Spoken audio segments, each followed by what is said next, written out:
বন্ধুরা, আশা করি তোমরা সকলেই ভালো আছো। তোমার চ্যানেলে তোমাদের সবাইকে স্বাগতম। তো স্বাভাবিকভাবে মাধ্যমিকের রেজাল্ট এবং উচ্চ মাধ্যমিকের রেজাল্ট কিন্তু আমাদের সামনে আসতে চলেছে। আর কয়েকটা দিন পরেই মাধ্যমিক, তারপরে রয়েছে উচ্চ মাধ্যমিক। তো এই সম্পর্কিত কিছু গুরুত্বপূর্ণ তথ্য তোমাদের সামনে শেয়ার করছি। বিশেষ করে প্রথম উচ্চ মাধ্যমিকের কথা বলে নিই। আমাদের যে উচ্চ মাধ্যমিকের রেজাল্ট বেরোতে চলেছে, সেই রেজাল্টে কিন্তু অ্যাকচুয়ালি থাকবে টোটাল উচ্চ মাধ্যমিকের পার্ট, অর্থাৎ সেমিস্টার 3 এবং সেমিস্টার 4 এর টোটাল মার্কস কিন্তু সেখানে থাকবে। যারা সেমিস্টার 3-তে ফেল হয়েছিল, অনেকে বলে যে স্যার আমরা সেমিস্টার 3-তে ফেল হয়ে আবার নতুন করে 4th সেমিস্টারে পরীক্ষা দিয়েছিলাম, আমাদের রেজাল্টটা কি একই সঙ্গে বা একই রকমভাবে বের হবে, বা আমাদের টাইম টেবিল কি থাকবে? মার্কশিটের টাইম টেবিলের কোনো উল্লেখ থাকবে না। তোমার যেটা 3rd সেমিস্টার পরীক্ষা তুমি দিয়েছো, ধরো 4th সেমিস্টারে দিয়েছো বা 4th সেমিস্টারের সঙ্গে দিয়েছো, তোমার কলমের ওখানে 3rd সেমিস্টারে তুমি কত মার্কস পেয়েছো সেটা লেখা থাকবে, আর 4th সেমিস্টারে তুমি কত মার্কস পেয়েছো স্বাভাবিকভাবে সেটাও লেখা থাকবে। দুটো কলমে আলাদা আলাদাভাবে লেখা থাকবে। সেক্ষেত্রে তুমি যে 3rd সেমিস্টারে ফেল করে পাস করেছো সেরকম কোনো বিষয়ের উল্লেখ মার্কশিটে থাকছে না। আমরা যতটুকু তথ্য পেয়েছি সেটা তোমাদের সামনে শেয়ার করলাম। এবার কথা হচ্ছে কোথায় আমরা রেজাল্ট দেখবো সেটা সম্পর্কে আগেও আমি বলেছি যে একটা সুন্দর অ্যাপস রয়েছে, সেই অ্যাপসটা ডাউনলোড করে নিয়ে রাখলেই কিন্তু তোমরা রেজাল্ট দেখে নিতে পারো। আমি এই ভিডিও ডেসক্রিপশন বক্সে তার লিঙ্ক এবং কিভাবে তোমরা রেজাল্টটা দেখবে সে সম্পর্কে বলে দেবো। আর কিভাবে ডাউনলোড করবে তার যে প্রসিডিওর ভিডিও শেষেও এক্সট্রা করে দিয়ে দেবো, সেটাও দেখে নিতে পারো। অ্যাপসটা ডাউনলোড করে রেখে দিলে রেজাল্ট স্বাভাবিকভাবে আমাদের যেটা ডিক্লারেশন হয়েছে যে 11টার সময় তোমরা রেজাল্ট দেখতে পাবে এবং 10:30টায় প্রেস কনফারেন্স রয়েছে। তো স্বাভাবিকভাবে 11টার সময় থেকে কিন্তু তোমরা রেজাল্ট দেখতে পাবে। আরও একটা ওয়েবসাইট আমি তোমাদের বলছি, যে ওয়েবসাইটের মাধ্যমে কিন্তু তোমরা দেখতে পাবে রেজাল্ট, সেটা কিন্তু অলরেডি ডিক্লেয়ার্ড হয়েছে। সেটা হচ্ছে wbchse.wb.gov.result, এটাতে দেখতে পাবে। আবার wb.gov.in রেজাল্ট, এটাতেও কিন্তু তোমরা দেখতে পাবে। এই দুটো ওয়েবসাইট যথারীতি রেডি করা রয়েছে। তাছাড়াও ডিজি লকারের মাধ্যমেও কিন্তু লকার এবার দেখা যেতে পারে, যেটা ক্যালকুলেশন আমাদের চলছে। আচ্ছা, তারপরে চলে যাব। আর সব থেকে সহজ পদ্ধতিটা আমি তোমাদের বললাম, অ্যাপসের মাধ্যমে রেজাল্ট তোমাদের আমি বললাম। আচ্ছা, নেক্সট এবার যেটা এইচএস সম্পর্কে কিছু গুরুত্বপূর্ণ কথা যেটা এই মুহূর্তে আমাদের হাতে রয়েছে সেটা তোমাদের বলি। প্রথম কথা হচ্ছে মার্কশিট এবং সার্টিফিকেট আমাদের কিন্তু সঙ্গে সঙ্গে দিয়ে দেওয়া হবে। যেদিন রেজাল্ট বেরোবে সেদিনই মোটামুটি স্কুলগুলোকে স্বাভাবিকভাবে পেয়ে যাবে, সেরকমই তথ্য কিন্তু আমাদের কাছে রয়েছে এবং সেভাবেই কিন্তু দেওয়া হয়েছে। আচ্ছা, 14ই মে স্বাভাবিকভাবে ফল প্রকাশ হবে। সকাল 11টা থেকে তোমরা অনলাইনে দেখতে পাবে, 10:30টার সময় কিন্তু অনলাইনে দেখতে পাবে না।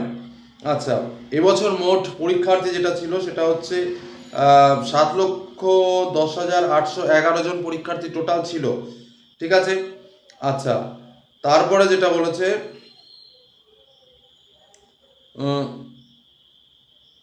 হ্যাঁ, আরেকটা জিনিস যেটা সেটা হচ্ছে রেজাল্ট দেখতে গেলে কি লাগবে, অনেকে এই প্রশ্নটা করে। রোল নম্বরটা লাগবে, রেজিস্ট্রেশন নম্বর, অথবা তোমার রোল নম্বর, মানে roll number, date of birth আর রেজিস্ট্রেশন নম্বর, এই তিনটে জিনিস কাছে রাখো। আবারও বলছি, roll number, date of birth এবং রেজিস্ট্রেশন নম্বর, এই তিনটে জিনিস কাছে রাখতে হবে। আচ্ছা, তারপরে আরেকটা যেটা আমি জাস্ট আসল কথাগুলো বলছি, সেটা হচ্ছে উচ্চ মাধ্যমিকের যে ফেলের পরিমাণ, উচ্চ মাধ্যমিকের ফেলের পরিমাণ এবার অনেকটাই কমে আসবে। বেশিরভাগ ছাত্রছাত্রী পাস ক্যান্ডিডেটরাই পরীক্ষা দিয়েছিল, কারণ 3rd সেমিস্টারে বেশিরভাগ ছাত্রছাত্রী পাস হয়ে গেছে। অল্প কিছু পরিমাণ ছাত্রছাত্রী ছিল যারা ফেল ছিল এবং সেই পরিমাণটা ছিল 10%-এর কাছাকাছি। এবার সেই ছাত্রছাত্রীরা আবার ক্লাস 4th সেমিস্টারে পরীক্ষা দিয়েছে, ফলে তাদের আবার নতুন করে পরীক্ষার সুযোগ থাকছে এবং এই পরীক্ষার সুযোগের ফলে ডবল পরীক্ষা যেহেতু হচ্ছে, স্বাভাবিকভাবে তারা কিন্তু বেরিয়ে যাওয়ার একটা সম্ভাবনা রয়েছে। এবার কথা হচ্ছে, অনেকের প্রশ্ন ছিল যে 4th সেমিস্টারে যদি কেউ ফেল করে যায় তাহলে কি সে পাস করতে পারবে? না, দেখো, 4th সেমিস্টারে যদি কেউ ফেল করে যায় তাহলে কিন্তু তাকে স্টপ করতে হবে এবং সে বিষয় নিয়ে কোনো প্রকার ডিক্লারেশন বা পরবর্তীতে আবার কোনো নতুন পরীক্ষা হবে কিনা সেরকম কিন্তু কিছু বলা হয়নি। আর আরেকটা বিষয় যেটা আনঅফিসিয়াল তথ্য, সেটা হচ্ছে গ্রেজ মার্ক নিয়ে অনেকের অনেক কথা থাকে। গ্রেজ মার্ক কী হবে বারবার আমি বলে দিয়েছি, আবারও বলছি, গ্রেজ মার্ক শুধুমাত্র লাস্টের যে পার্টটা রয়েছে, অর্থাৎ 4th সেমিস্টারের ক্ষেত্রে গ্রেজ মার্ক দেওয়া হবে, 3rd সেমিস্টারের ক্ষেত্রে কোনো গ্রেজ মার্ক দেওয়া হবে না। একজন আবার জানতে চেয়েছে যে স্যার আমার 3rd সেমিস্টারে আমার ফেল ছিল, এবার আমি নতুন করে 3rd সেমিস্টার পরীক্ষা দিয়েছি, তাহলে এবার যদি আমার 3rd সেমিস্টারে স্যার 2-1 মার্কের জন্য ফেল হয়ে যায় তাহলে কি আমাকে গ্রেজ মার্ক দেওয়া হবে? ইম্পসিবল ব্যাপার। কারণ 3rd সেমিস্টারের কথাটা ভালোভাবে বুঝে নেবে। 3rd semester total OMR sheet বেসিসের পরীক্ষা, আর ওএমআর শিট বেসিসের পরীক্ষায় 1 মার্ক এক্সট্রা দেওয়া সম্ভব নয়, 1 মার্কও এক্সট্রা দেওয়া কিন্তু সম্ভব নয়, যেগুলো ওই ওএমআর শিটের পরীক্ষা, কারণ টোটালি কম্পিউটারাইজড প্রোগ্রাম হয়। গ্রেজ মার্কটা কখন, যখন হাতে দেখা হচ্ছে, হাতে নম্বর ইনপুট করা হচ্ছে, তখন সেটা গ্রেজ মার্কের ব্যাপার থাকে। কিন্তু যেখানে টোটালি অনলাইন প্রসেসের মধ্যে কাজ হচ্ছে সেখানে তুমি ইনপুট করতে পারবে না। এটাই হলো মূল বিষয়, যে কারণে থার্ড সেমিস্টারের ভিতরে কোনো রকম কোনো গ্রেস মার্ক কিন্তু থাকছে না, শুধুমাত্র ফোর্থ সেমিস্টারের ক্ষেত্রে থাকছে। এবং আমি এই নম্বরটা তোমাদের আগেও বলেছি, যারা 40-এর মধ্যে পাস করেছে 12 পেলে পাস, সেখানে তোমরা 8 বা 9 মার্কস পেলে তোমাদের পাস আউট হয়ে যাবে। আর যারা 35-এর মধ্যে পরীক্ষা দিয়েছে তাদের 11 পেলে পাস, সেখানে তারা ন্যূনতম 7 মার্ক পেলে কিন্তু পাস হয়ে যাবে। অর্থাৎ মাধ্যমিকে 7 বা 8 মার্ক, উচ্চ মাধ্যমিকের ক্ষেত্রে 7 বা 8 মার্ক পেলে পাস আউট হয়ে যাবে। ঠিক আছে, এটা গেল উচ্চ মাধ্যমিকের আপডেট তথ্য। আর মাধ্যমিকের ক্ষেত্রে বলি, মাধ্যমিকের যে তথ্য আমাদের কাছে রয়েছে তাতে করে সম্পূর্ণ রেজাল্ট তোমাদের কিন্তু রেডি, অর্থাৎ একদম প্যাকেজিং করে রেডি, এরকমই একটা ব্যাপার। এবার তোমরা জানো যে তোমাদের রেজাল্টের আগে আরও একটা রেজাল্ট রয়েছে, যেটা হচ্ছে ভোটের রেজাল্ট, দেশ চালানোর রেজাল্ট, দেশ চালানো নয় সরি রাজ্য চালানোর রেজাল্ট রয়েছে। সেই রেজাল্ট বের হয়ে যাওয়ার পরপরই কিন্তু তোমাদের রেজাল্ট রয়েছে, যেটা তোমাদের প্রথম যখন আমি আলোচনা করেছিলাম যে কখন কি রেজাল্ট বেরোবে, সেই সময় আমি তোমাদের বলেছিলাম যে স্বাভাবিকভাবে ভোটের রেজাল্টের পরে ছাড়া আগে হওয়ার আর কোনো সম্ভাবনা নেই। তো স্বাভাবিকভাবে তখন তোমাদের রেজাল্টটা বেরোবে। এবার তোমাদের কিন্তু টাইমিং অনেকে জিজ্ঞাসা করছে যে কখন আমাদের রেজাল্টটা বেরোবে। এখনও পর্যন্ত আজকের তারিখ অবধি, অর্থাৎ এপ্রিল মাসের 30 তারিখ আমি ভিডিওটা করছি, তো স্বাভাবিকভাবে এই মুহূর্তে কিন্তু এখনও পর্যন্ত কোনো নোটিফিকেশান আসেনি যে তোমাদের কখন বেরোবে, কটার সময় বেরোবে, শুধুমাত্র ডেটটাই পাবলিক হয়েছে।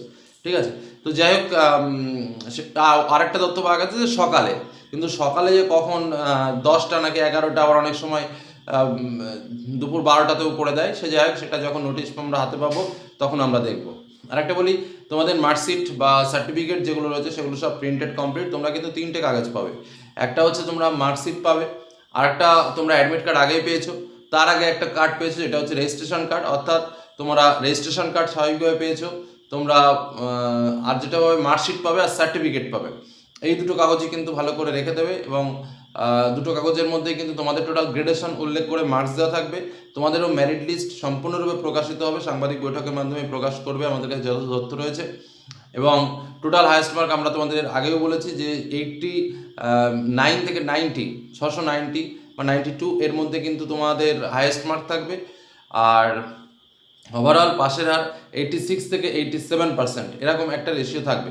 পাস ফেলের ক্ষেত্রে যেটা তোমাদের বলেছিলাম যে এখন মার্কশিট প্রিন্ট আউটের কাজ হয়ে গেছে, পাস ফেলের কাজ যেটা ছিল সেটা অনেক আগেই তোমাদের কমপ্লিট হয়ে গেছে, এবং অনেক ছাত্রছাত্রীরা সেখানে পাসও করেছে এবং ভালোভাবেই পাস করেছে। তবে অনেক ছাত্রছাত্রীরা যারা একদম পুরো খাতা ফাঁকা রেখে এসেছিল, কিছুই লেখেনি বা বাগডুম লিখেছে, বা নিজেরা বানিয়ে গল্প লিখে রেখে এসছে, তারাই শুধুমাত্র ফেল করেছে। তার থেকে বেশি ফেল একটা খুব হয়নি। যারা মোটামুটি একটু ক্লাস করেছে, যারা একটু সাবজেক্টটাকে জানে, চ্যাপ্টারের নামগুলো জানে, ইভেন যারা অন্তত জিওগ্রাফি কোশ্চেন অ্যান্ড আনসার চ্যানেলের সঙ্গে যুক্ত ছিল, কিছু লাস্ট মিনিটের যে ক্লাসগুলো নিয়েছিলাম, যে আধা ঘন্টা বা 40 মিনিট অন্তত সময় যদি দিতে পারো কোনো সাবজেক্টে, তাহলে তুমি পাস করবে, সেই ভিডিওগুলোও যারা দেখেছে তাদেরও কোনো অসুবিধা হবে না, কারণ যে টিপস আমরা দিয়েছিলাম, যে সিস্টেম আমরা বলেছিলাম, তাতে কিন্তু ফেলের কোনো জায়গায় থাকে না।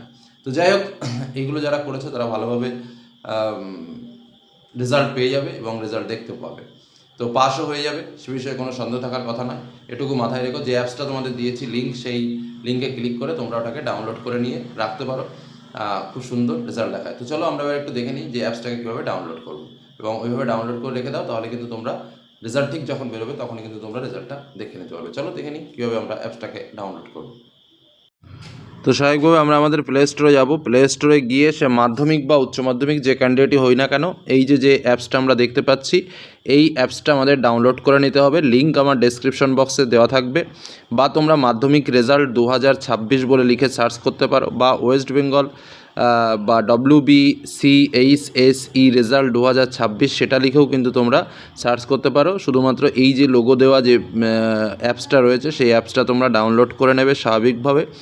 তো সেই অ্যাপসটা ডাউনলোড করে নেওয়ার পরে সেটাকে ওপেন করবে। ওপেন করার পরেই দেখবে এখানে ক্লাস 10th রেজাল্ট এবং ক্লাস 12th রেজাল্ট দেখাচ্ছে। তো যার যেটা রেজাল্ট সেটা তোমরা ওপেন করবে। ওপেন করার পরে এই 10th রেজাল্ট এবং 12th রেজাল্ট দেখাবে।